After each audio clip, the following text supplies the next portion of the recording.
Êtes-vous heureuse? Êtes-vous heureux? Je sais, c'est pas évident de répondre à cette question-là en temps de pandémie. On est dans une grosse vague d'émotions qui sont parfois très éloignées du bonheur. Tu sais, on vit de la tristesse, de l'anxiété, de la peur, on ne sait pas qu'est-ce qui va se passer. Alors, être heureux, est-ce que c'est utopique en temps de pandémie? Non. Être heureux, c'est nécessaire en temps de pandémie. C'est nécessaire parce qu'on vit trop toutes sortes d'émotions difficiles, puis c'est important de les vivre, de ne pas les camoufler, de les vivre intensément, mais c'est important aussi de les entrecouper de moments de bonheur. Tu sais, ça permet de faire le voyage avec un peu plus de légèreté. Mon nom, c'est Aline Gravel, je suis conférencière, animatrice et semeuse de bonheur. C'est ce que j'aime faire dans la vie, c'est ce que je fais avec des ateliers, des conférences, des photos, un blog. Alors, c'est ce que j'aime faire. On dit que j'ai le bonheur facile, puis je pense que c'est vrai. Mais je ne suis pas tombée dans la marmite quand j'étais petite. Mais non. Tu sais, comme Obélix qui est tombé dans la marmite puis qui est devenu fort puis il n'a plus besoin de rien faire. Moi, ce n'était pas mon cas. Ma mère est partie en laissant 3 enfants, 3 jeunes enfants. Et mon père, il n'avait pas la santé ni la compétence pour bien s'occuper de nous. Donc, le bonheur chez nous, il ne venait pas faire son tour trop souvent. J'ai connu le bonheur au camping de ma grand-mère. Là, le bonheur, il goûtait les hot dogs, les sandwichs au Paris-Pâté, les sandwichs au Clic ou au Cam. Ça, si vous ne connaissez pas le Clic ou le Cam, c'est pas nécessaire de le connaître. Ça ne manquera pas à votre bonheur. Moi, ce que j'aimais, c'était il y avait une clé qu'il fallait tourner pour ouvrir, puis ma grand-mère me le laissait faire. Puis ça m'apportait beaucoup de bonheur. Mais je pense qu'il n'y a même plus de clé aujourd'hui, donc pas besoin de l'essayer. Ce qui m'apportait du bonheur aussi au camping de ma grand-mère, toujours, c'était le lac. Et que j'aimais ça, je passais mes journées dans le lac. Sauf après les repas, il fallait attendre. Je me souviens plus si c'est 1 heure ou 2. C'était une éternité. Je me souviens, j'étais assise sur la table de pique-nique, puis j'ai demandé à ma grand-mère, « Là, je peux-tu y aller? » « Non, Aline, il reste encore 25 minutes. »« Là, je peux-tu y aller? » »« Non, Aline, il reste encore 23 minutes. » Elle avait une patience d'ange, ma grand-mère. Quand elle me donnait le go d'y aller, là, il y avait une explosion de bonheur dans mon cœur, probablement une explosion de bonheur dans le sien aussi. Parce que j'étais toujours en train d'y demander. Puis là, je passais mon temps dans le lac, puis j'avais du plaisir. Fait que c'est là qui était mon bonheur. J'ai toujours senti que j'avais à l'intérieur de moi une petite flamme, une toute petite flamme. Je ne sais pas si c'était mon âme, mon essence, je ne savais pas comment l'appeler, mais ce que je savais, c'est que je la sentais grandir quand j'étais heureuse, je la sentais grandir. Puis je sentais aussi que je devais la protéger, que je devais laisser rien ni personne éteindre cette petite flamme-là. Alors, au fil du temps, j'ai commencé à regarder qu'est-ce qui fait grandir ma flamme, qu'est-ce qui fait monter mon bonheur. Puis c'est ça aujourd'hui que je veux vous partager dans cette conférence, le bonheur en temps de pandémie. Je vais vous donner 7 clés qui m'ont aidé, moi, à augmenter mon indice de bonheur. Pour être heureux, c'est vraiment, vraiment pas compliqué. Ça prend seulement 3 choses. Il faut être jeune, il faut être riche et il faut être beau. C'est tout. Merci.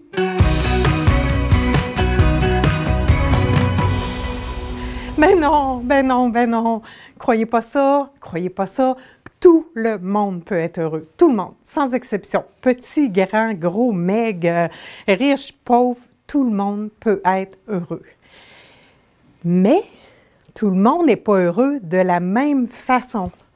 Parce que ce qui me rend heureuse, moi, c'est pas la même chose qui rend heureux monsieur le caméraman, ou c'est pas la même chose qui vous rend heureux à la maison. On a chacun notre définition du bonheur, mais on a une recette de base. Comme une sauce à spaghetti, mettons. Il y a des tomates dans la sauce à spaghetti. S'il n'y a pas de tomates, je pense que c'est pas une sauce à spaghetti. C'est peut-être une béchamel ou d'autres choses, mais pour une sauce à spaghetti, ça prend des tomates. Après, ce que vous mettez dedans qui vous rend heureux, là, c'est chacun a sa façon de faire. Tu sais, moi, c'est du tofu, un autre, c'est du bœuf, un autre, c'est des viandes sauvages. Il y en a qui mettent du thym, il y en a qui n'en mettent pas. Il y en a qui ajoutent un petit peu de sucre pour couper l'acidité, il y en a d'autres que non. Il n'y a pas une recette universelle pour le bonheur. Il y a des ingrédients de base, puis il y a chacun sa petite touche. On ajoute chacun nos ingrédients dans notre recette du bonheur. Moi, j'adore aller marcher dans le bois. C'est vraiment un bonheur pour moi. J'y vais avec mon appareil photo, je passe des heures à observer. Ma cousine, oh, parlez-y pas d'aller dans le bois, là.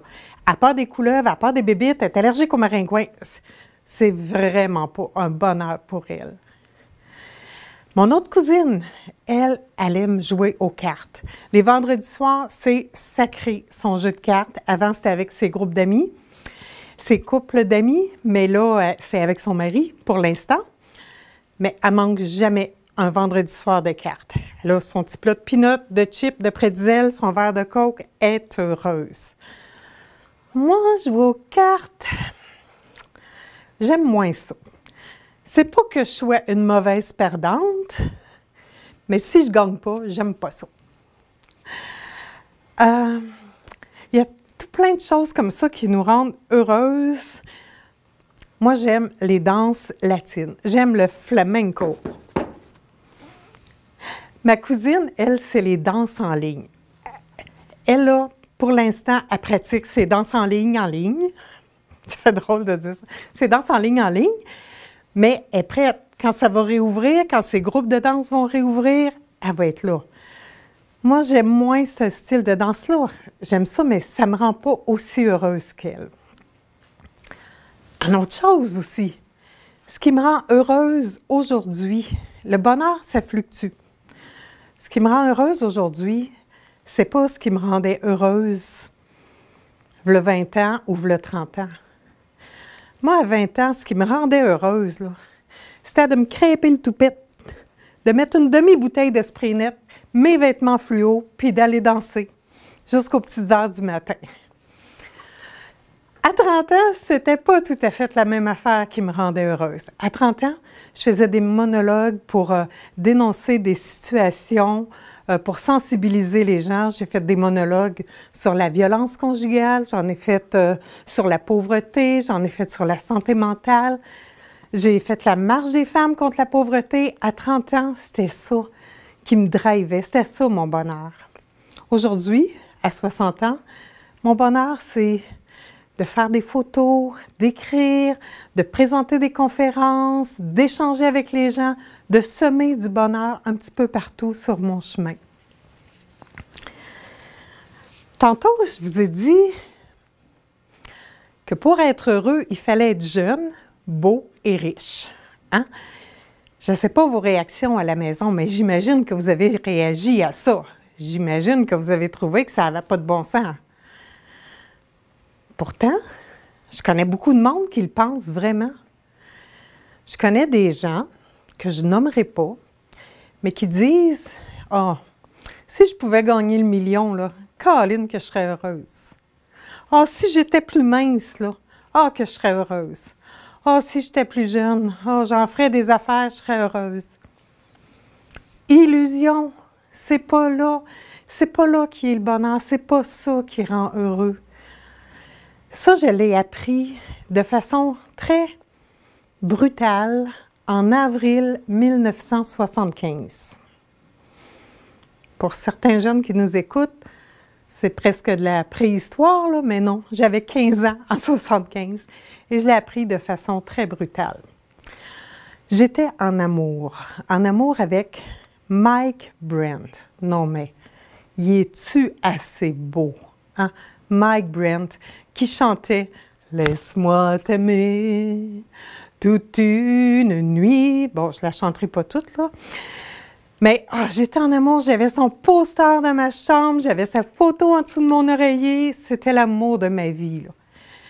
Puis en avril 1975, j'ai appris son décès. J'ai appris qu'il s'était enlevé la vie. Le choc que j'ai eu.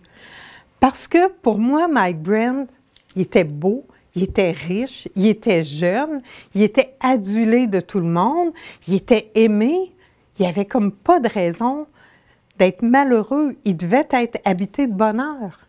Puis en même temps, je voyais que d'un autre côté, il y a des gens qui n'ont rien dans la vie, qui sont pauvres, qui leur manquent des morceaux, puis qui sont heureux. Fait que c'est là que j'ai compris que le bonheur, il n'est pas dans la richesse, il n'est pas dans la jeunesse, il n'est pas dans la notoriété, il est ailleurs. Et je me suis encore mis à chercher. Il était où le bonheur? Il est où le bonheur? Il est où? Bien, il est là, le bonheur. Il est dans notre petite flamme qu'on entretient. Je vais vous donner les clés que moi j'ai trouvées qui me rendent heureuse. Je suis une femme, qui me rendent heureuse. La première clé, c'est prendre soin de soi. C'est ça la première clé. On l'entend, on le dit. Dernièrement, il y avait une publicité à la TV qui disait, le Zoom finissait, puis la personne disait « Prends soin de toi, oui, prends soin de toi. Oui, mais on fait ça comment prendre soin de soi? » Surtout quand on ne l'a pas appris. Surtout quand on a oublié de prendre soin de soi pour s'occuper des autres. Quand on a eu des jeunes enfants puis qu'on a tout donné, comment on prend soin de soi? Ça commence par manger plaisir. Là, en temps de pandémie, ce n'est pas le temps d'être dans la privation, la restriction. Il faut manger plaisir, manger bonheur. Comment ça se fait, ça? On ajoute de la couleur dans les assiettes, on mange des choses qui nous font plaisir, qui nous font bien nous sentir. Tu sais, la belle vaisselle qu'on garde pour la belle visite, bon, on n'a pas de visite, sortez-la. Sortez-la, placez un apron, mettez des bougies, faites des choses simples, mais pour mettre du plaisir dans votre assiette, pour que manger devienne un plaisir, puis un plaisir conscient. Parfois, on mange la première bouchée, puis après, on est absorbé par une émission de télé, on est absorbé par d'autres choses, puis là, oups, l'assiette est finie, on ne s'en est même pas rendu compte. Il est où le plaisir? Je vais vous raconter quelque chose, comme quoi c'est important que ce soit beau puis préparé avec amour. Il y a plusieurs années, j'étais allée passer Noël chez une amie qui était toute seule. J'avais roulé jusqu'à Victoriaville, puis on était allé dans un sous-sol d'église. Il y avait une fête, on avait mangé, on avait dansé. Puis à la fin, le responsable a dit « Il reste beaucoup de nourriture. Si vous voulez, rapportez-en. » Mon ami m'a dit « On va le laisser pour ceux qui en ont besoin. » Bon, j'étais bien d'accord. Je suis arrivée chez elle, on a dormi, et le lendemain matin, j'ai réalisé qu'elle n'avait pas de nourriture. Elle avait un œuf, elle avait une tranche de pain, un bout de citron puis un peu de lait. C'est tout. Mais ce qu'elle a fait, ça nous a rassasiés. Elle a fait des œufs brouillés. Elle a sorti sa belle vaisselle. Les œufs brouillés, ça se partage bien. Elle a coupé la tranche de pain en 4, fait qu'on avait chacun 2 pointes. Elle a servi de l'eau dans des coupes avec un petit peu de jus de citron. C'était très classe.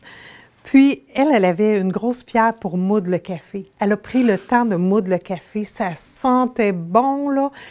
Puis de chauffer la tasse et de chauffer le lait.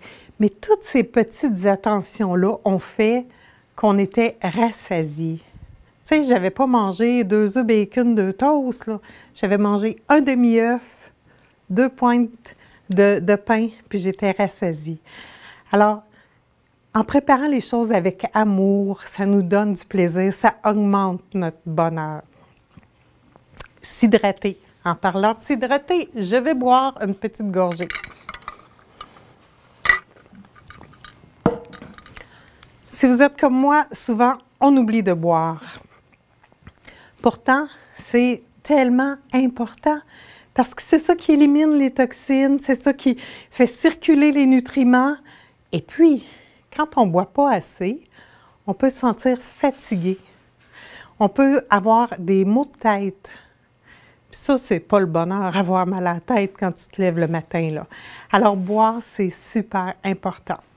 Fait que d'en prendre soin de soi, il y a manger plaisir, il y a s'hydrater, il y a bouger. Les Anglais disent « If you don't use it, you lose it ». Si tu t'en sers pas, tu vas le perdre. Ça fait peur, ça! Moi, je veux pas rien perdre de ma motricité, de ma force, de mon endurance. C'est important de bouger. Si je vous disais, j'ai une pilule magique qui peut faire baisser votre pression, prévenir le diabète, diminuer votre anxiété, vous aider à mieux dormir, et ce serait le fun d'avoir une pilule comme ça. Mais elle existe. Elle existe, c'est l'activité physique. Mais là, partez pas à faire des activités que vous n'aimez pas parce que vous ne tiendrez pas. Trouvez votre source de plaisir. Des fois, c'est juste le coup de partir. Puis une fois qu'on est parti, on est bien. Mais ce qui fait plaisir à un ne fait pas nécessairement plaisir à l'autre. Mon ami adore faire du ski alpin. Moi, j'aurais peur. J'aurais peur de me casser quelque chose. J'ai jamais aimé le ski alpin. Par contre, j'adore la raquette. Puis ici, dans Argenteuil, mon Dieu, on a des beaux endroits pour marcher, faire de la raquette, faire du ski. On peut en profiter. Pour l'instant, les gyms sont fermés. Je ne sais pas au moment où vous allez l'écouter, cette conférence, si les gyms vont être ouverts ou pas. Mais en attendant, gardez la forme. Ça rend heureux. Une autre façon de prendre soin de soi, c'est de pratiquer la bienveillance envers soi. C'est quoi la bienveillance? C'est de se traiter comme on traiterait notre meilleur ami. Tu sais, à notre meilleur ami, on ne dirait pas « Ouais, tu as pris du poids », on ne dirait pas des choses blessantes. Mais il ne faut pas se le dire à nous non plus. Il faut se traiter comme quelqu'un qui nous aime nous traiterait. La bienveillance, c'est très, très, très important, surtout ces temps-ci où on peut être découragé. Il faut être bienveillant, s'accorder le droit d'être fatigué, s'accorder le droit d'être tanné, s'accorder le droit d'être à bout, mais pas se taper sur la tête.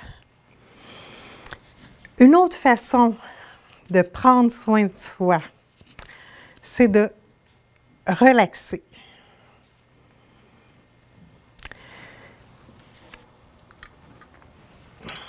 Ça, c'est mon verre d'eau.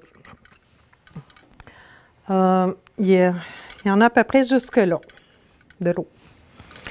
Vous pensez que ça pèse combien? Mettons, si je compare avec une livre de beurre, je dirais une demi, trois quarts de livre de beurre. Est-ce que je suis assez forte pour le tenir? Bien sûr, je suis capable de lever ça. Mais si je tiens mon verre d'eau pendant une demi-heure, ça risque de commencer à shaker. Si je le tiens pendant une heure, je risque d'avoir vraiment mal au bras. Si je le tiens pendant une demi-journée, je risque de paralyser.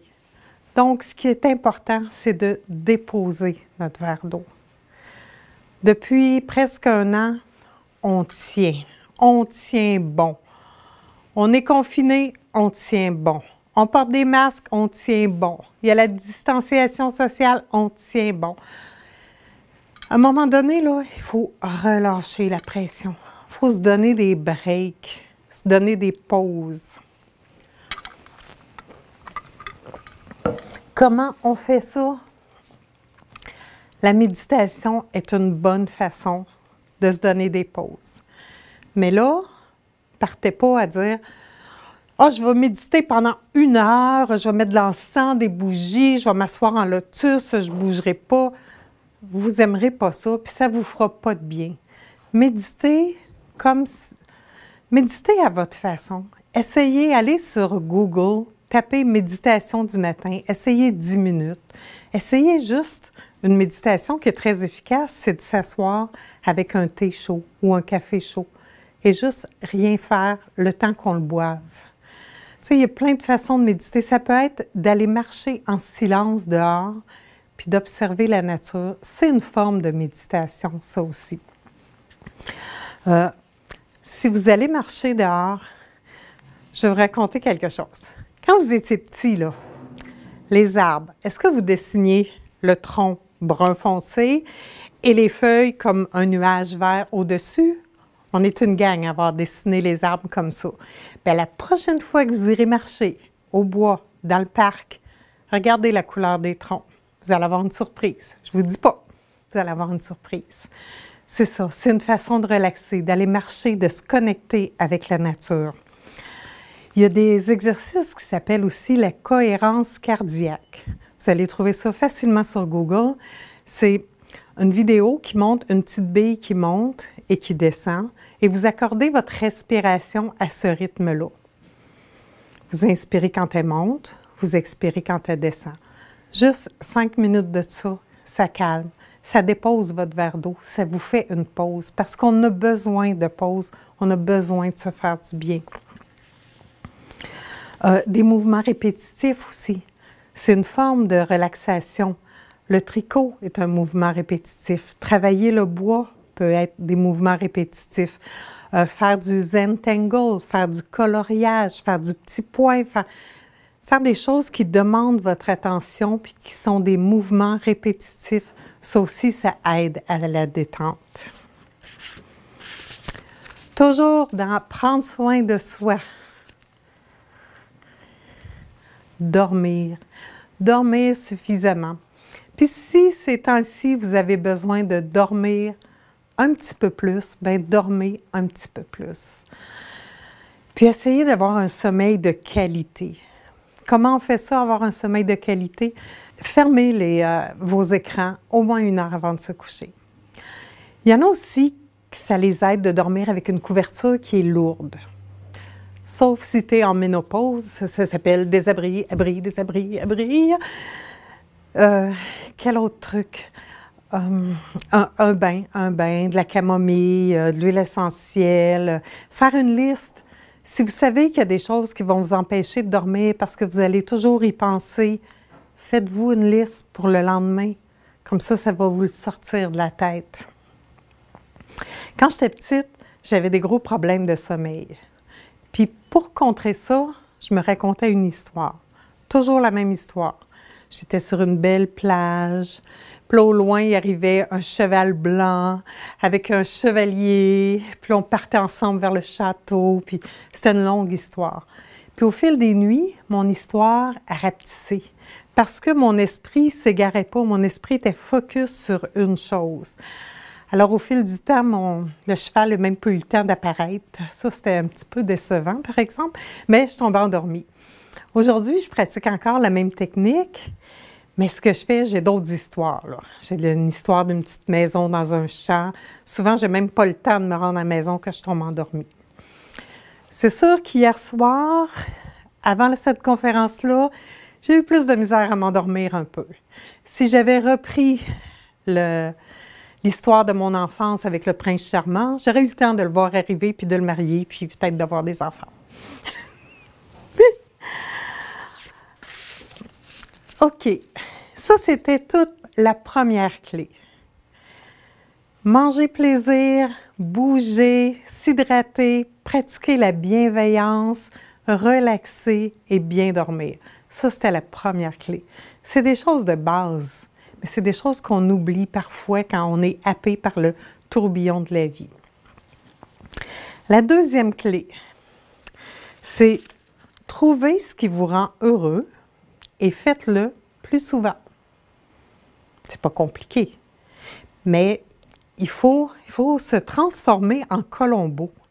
Regardez, OK, quand je prends un café avec un ami, même par Zoom, ça me fait du bien. Ma petite flamme, je la sens grandir.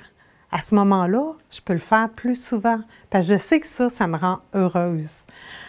Quand je fais de l'art, quand je découpe, quand je fais des collages, je me sens bien, je ne vois pas le temps passer, je sais que ça me rend heureuse, alors je veux le faire plus souvent. Vous pouvez aimer chanter, j'ai des amis qui jouent au Scrabble en ligne.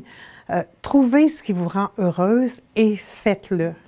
Puis faites-le maintenant. Réservez-vous du temps pour le faire. Tu sais, j'ai une amie qui rêve de transformer des meubles.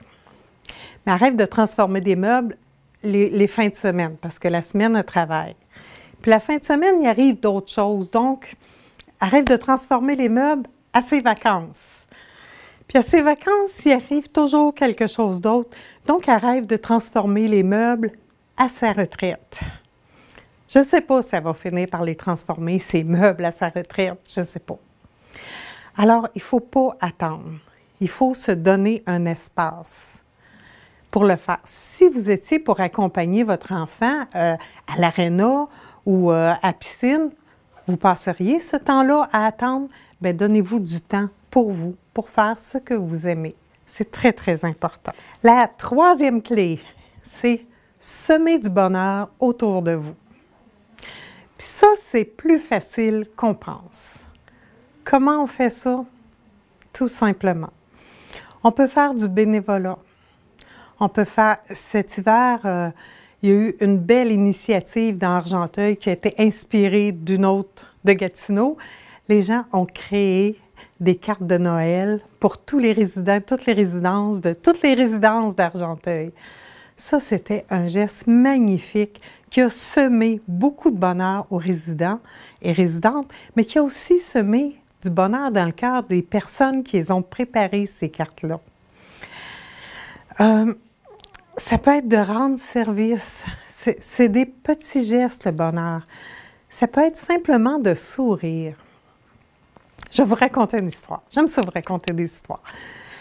À mon premier travail, j'avais 18 ans, je travaillais dans un hôpital, il y avait une cafétéria et la caissière à la cafétéria, elle avait l'air bête au cube. Je ne l'ai jamais vue sourire, on avait presque peur qu'elle nous pitch notre change, elle avait vraiment l'air bête. Puis quand on partait avec notre cabaret, c'est ce qu'on se disait, elle a l'air bête, elle a l'air bête.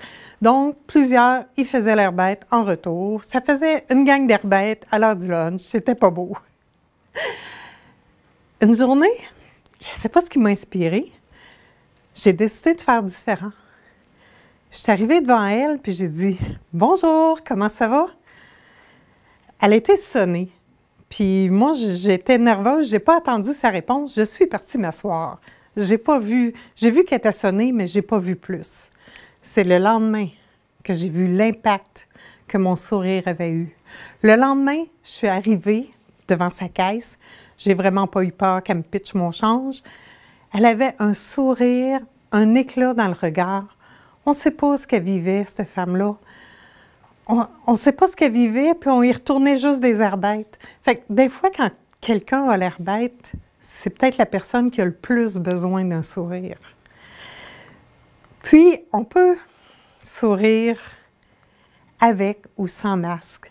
J'ai remarqué que quand je souris avec mon couvre-visage, j'accentue mes yeux parce que je veux que les gens voient que je leur souris. Et j'ai remarqué que beaucoup font pareil.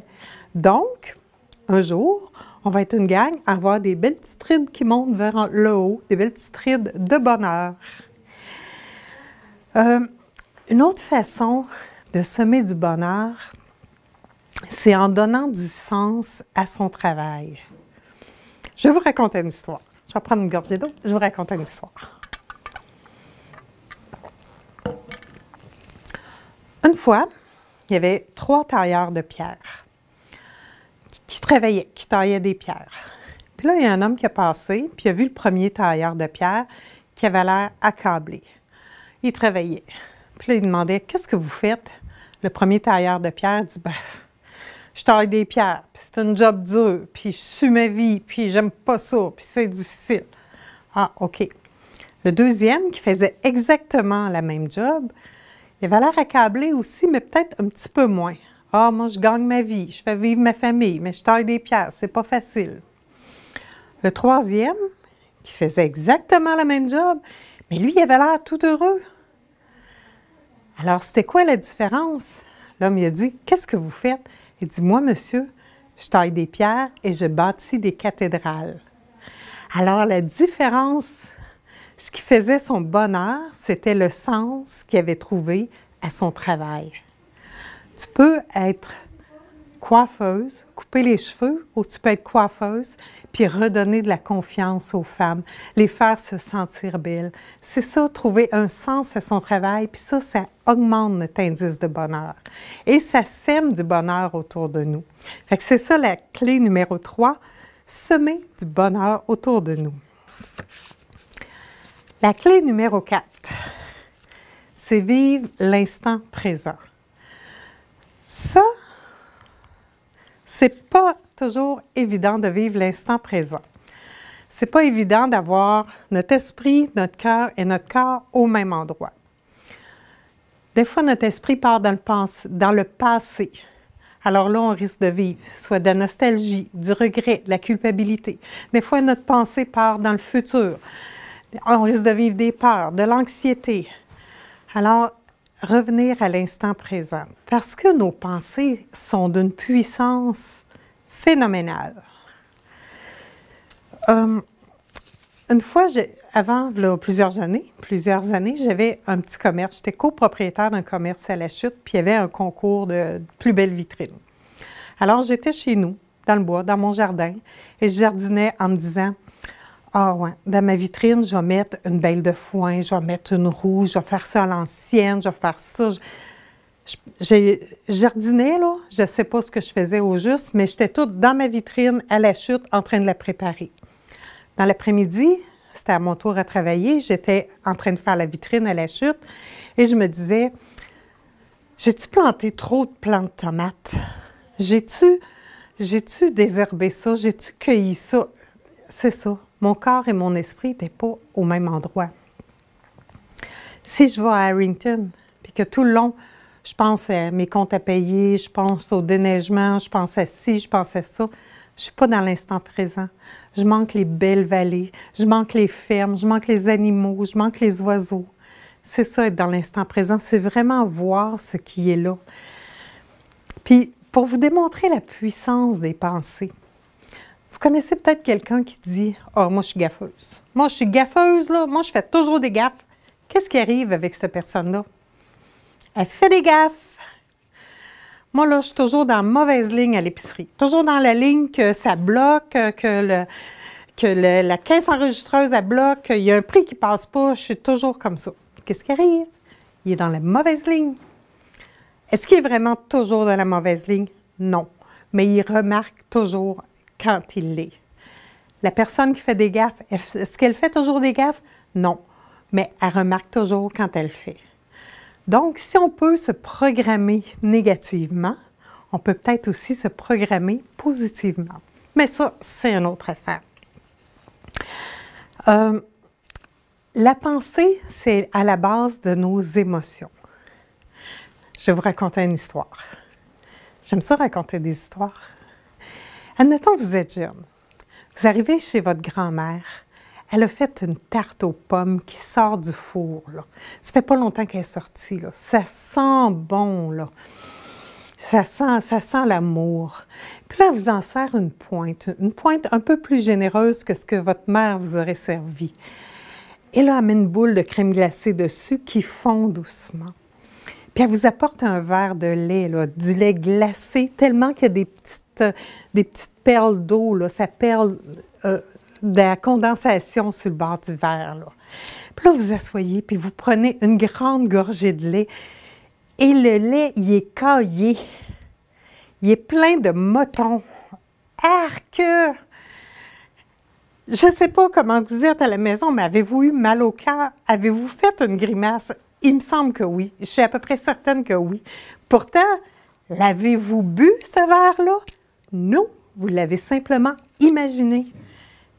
C'est fou, hein, la puissance des pensées. Mais c'est pour ça qu'il faut faire attention à nos pensées. Puis il faut les ramener à l'instant présent, à ce qui est.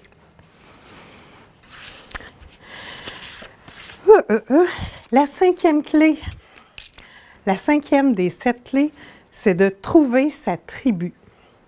Puis là, je ne parle pas de voyager. Trouver sa tribu, qu'est-ce que c'est? Il y a une grande étude qui a été faite par l'Université de Harvard. Puis je voudrais vous parler de M. Robert Waldinger. Je me suis pratiquée à dire son nom parce que j'ai de la misère à le prononcer. Robert Waldinger, qui est le directeur de cette étude-là. Cette étude-là a duré, tenez-vous bien, 75 ans. C'était une étude sur le bonheur. Qu'est-ce qui rendait les gens heureux? Puis l'étude a duré, puis dure encore, 75 ans. Ça fait 75 ans que l'étude dure, puis M. Waldinger, c'est le 4e directeur. C'est du jamais vu. Il n'y a pas d'étude qui dure aussi longtemps, jamais, parce que les gens changent, les gens décrochent, mais ça a resté. Ce qu'ils ont fait,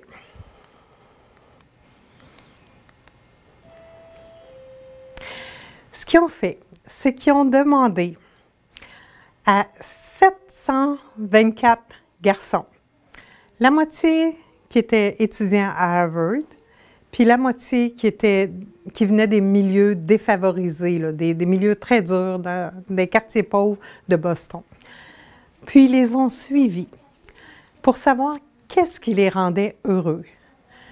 Puis au départ, les jeunes de partout disaient « ce qui va me rendre heureux, c'est d'être riche, d'être célèbre et de travailler fort. » C'est ça que les jeunes pensaient. Puis ils ont été suivis. À chaque 2 ans, il y avait à répondre à un long questionnaire, fournir des pièces médicales, passer des examens, une étude très, très serrée.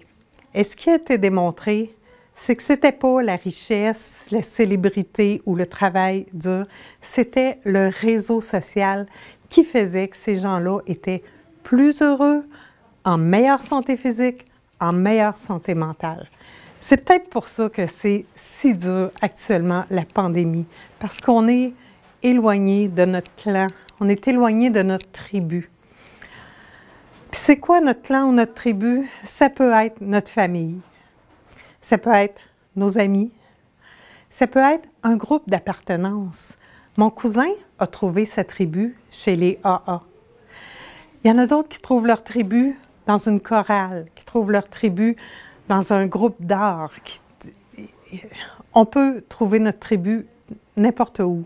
Puis comment on fait ça en temps de pandémie quand on ne peut pas voir nos familles, on ne peut pas voir nos petits-enfants, on ne peut pas voir nos amis? On garde contact. C'est important de conserver les contacts. On peut se téléphoner. On ne se téléphone plus maintenant. On se texte, on écrit sur Messenger. Prenez le téléphone, entendre une voix, ça fait du bien. Puis il va y avoir un après. Il va y avoir un moment donné où on va se revoir. Mais en attendant, c'est important de conserver les liens parce que c'est ça, la plus grande source de bonheur, c'est de faire partie d'un clan. C'est d'être avec des gens qui nous font sentir bien, avec qui on se sent bien. La 6e clé, apprendre. Il n'est jamais trop tard pour apprendre. Apprendre, ça stimule le cerveau, ça développe des nouvelles connexions. C'est le temps d'apprendre. L'année passée, il y en a beaucoup qui ont appris à jardiner. C'est excellent. Si vous avez réussi, continuez, recommencez. Si vous n'avez pas réussi votre expérience, faites de la lecture et recommencez. La vie, de toute façon, c'est un perpétuel apprentissage. Alors, apprenez des chansons, apprenez des danses, apprenez sur Google, sur YouTube, on peut tout trouver. Il y a plein de tutoriels, il y a des tutoriels pour tout ce qui existe. Alors, faites des nouvelles connexions. De toute façon, j'ai l'impression qu'il y a des connexions à un moment donné qui finissent par s'user. Alors, en avoir des nouvelles, ça nous garde jeunes. Vous pouvez apprendre une nouvelle langue. Maintenant que vous avez appris à faire du pain, vous pouvez apprendre à faire d'autres recettes aussi. Fait qu'apprendre, c'est une clé importante. La gratitude, c'est la 7e et dernière clé, la gratitude. La gratitude, c'est dire merci. Il y a une façon de faire, on peut se coucher le soir et écrire 3 gratitudes, 3 choses pour lesquelles on est reconnaissant qui s'est passé pendant la journée. Ma grand-mère me faisait faire ça, mais elle appelait ça une prière. Elle me faisait dire « Merci pour la belle journée, merci pour les repas, merci pour mon frère, pour ma sœur. » Alors, de dire merci pour ce qu'on a, ça met une belle lumière dans le cœur. Ça montre que c'est pas tout noir, qu'il y a des belles choses. On ne vit pas dans un pays en guerre. Il y a des belles choses qui se passent dans notre vie. Il y a des belles choses qui se passent au quotidien. Puis d'écrire nos gratitudes, ça nous permet de les conscientiser. Mais pas seulement ça, ça nous permet d'être à l'affût, puis de les trouver, puis de les voir plus rapidement. C'est comme quand vous vous achetez une auto jaune. Qu'est-ce qui arrive quand vous sortez sur la route la première fois? Vous voyez plein d'autos jaunes parce que votre esprit est préparé à voir plein d'autos jaunes que vous n'aviez pas remarqué avant. Quand vous commencez à écrire vos gratitudes, c'est la même chose. Vous commencez à les observer, vous commencez à les voir, vous commencez à la sentir, votre petite flamme de bonheur. J'avais une pierre de gratitude. Je vais vous raconter une histoire. Une fois, j'ai trouvé une petite pierre blanche. Je ne l'ai pas ramassée la première fois. Puis la deuxième journée, c'était dans mon jardin. La deuxième journée, j'ai décidé de la ramasser. Puis j'ai dit, tiens, ça va être ma pierre de gratitude, ça. C'est-à-dire que je vais la laisser dans mes poches. Puis chaque fois que je vais y toucher, je vais essayer de dire merci pour quelque chose. Puis c'était facile parce que j'étais dehors dans le jardin. Merci pour les beaux plans en santé. Merci, merci, merci. Puis une journée, je suis partie, puis je n'avais pas de poche. J'étais en robe. Je n'avais pas ma pierre. Puis j'ai une amie qui m'a dit « Oh mon Dieu, qu'est-ce que tu vas faire? Tu n'as pas ta pierre de gratitude! » Bon, elle n'a pas dit ce ton-là, là, mais j'aime ça l'imaginer comme ça. Mais le pouvoir, il n'était pas dans ma pierre. Le pouvoir, la pierre, c'est un rappel.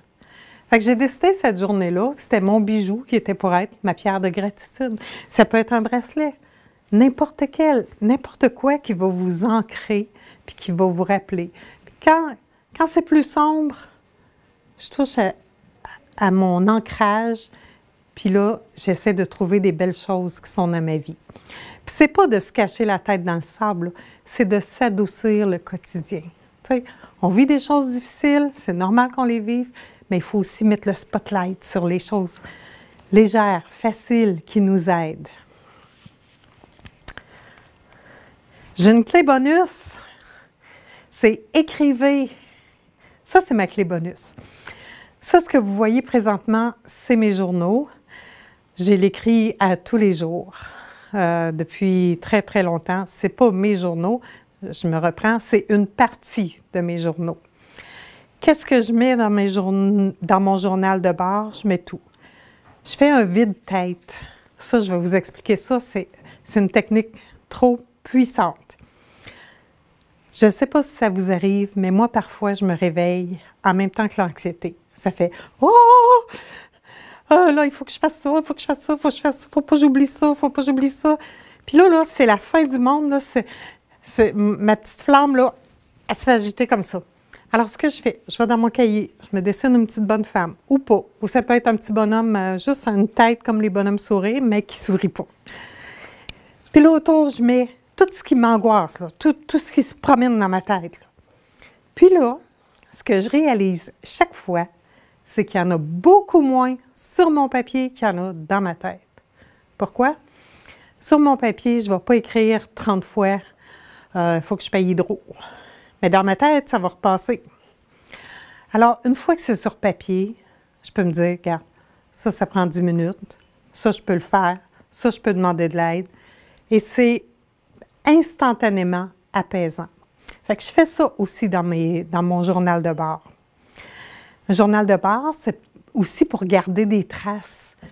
Vous êtes allé au restaurant. Ici, j'étais allée chez les Augustines à Québec. J'ai pris un dépliant, j'ai collé ça dans mon journal.